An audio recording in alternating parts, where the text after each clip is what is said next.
Keyingi retseptni burakka o'xshatib olib ko'ring, eplolarmikansiz degan SMS kelibdi.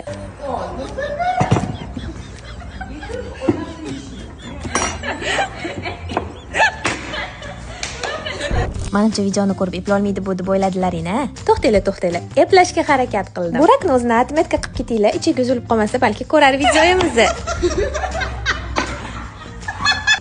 Sizlar bilan bugun burakni usulida ajoyib salat qilib ko'ramiz. Qo'ldan kelgancha pastga qaramasdan kesishga harakat qildim, lekin juda ham qiyin ekan. Chumchuq so'ysa ham qassob so'ysin deganlaridek, burakni o'ziga baribir yarashadi. Lekin menga ham yarashgani to'g'risini kommentda yozib o'tib ketaveringlar. Bu salatimiz tovuq filesidan tayyorlanadi va juda ham mazali bo'ladi. Albatta oila davrasida qilib to'liq retseptni opisaniyada yozib qoldiraman. Videoda ham to'liq retsept ko'rsatilgan. Menimcha burak bu videoni ko'rsa ustimdan yotib olib kulsa kerak. Har narsada o'zingni sinab ko'r deganlaridek, bu usulda ham o'zimni sinab ko'rishga qaror qildim. Kuzatuvchimizdan kelgan SMS esa meni ilhomlantirib yubor. Lekin kadr orti jarayonlarini ko'rsalaring, kulgudan o'zlaringni to'xtata olmay qolsalaring kerak. Hamma masalliqlarimizni to'g'rab bo'lganimizdan keyin qozonni qizdirib yog' solib, tovuq filemizni qovurib olamiz. Lekin qaramasdan ovqat tayyorlash juda ham qiyin ekan.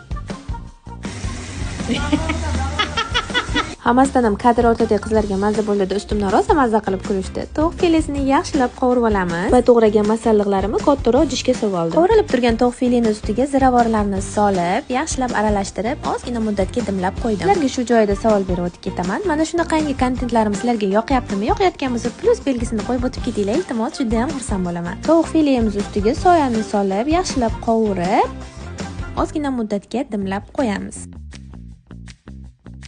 Tagini o'chirganimizdan keyin to'g'ralgan bulg'or qalampirimizni solib, yana ustini ozgina muddatga yopib qo'yamiz. Menimcha burak usulida tayyorlagan salatimiz juda ham mazali chiqdi. Albatta qilib ko'ringlar. Va kommentda burakni o'zini ham atmetka qilib ketinglar. Ko'proq atmetka bo'lsa, ko'rib qolishi mumkin. Ha, aytgancha kommentda eng aktiv bo'lgan va videoni ko'p tanishlarga yuborgan ikkita qizni tanlab olib, ularga hadyalarimizni beramiz. Tak что, shoshilamiz. Menga esa bitta like bosib qo'yamiz.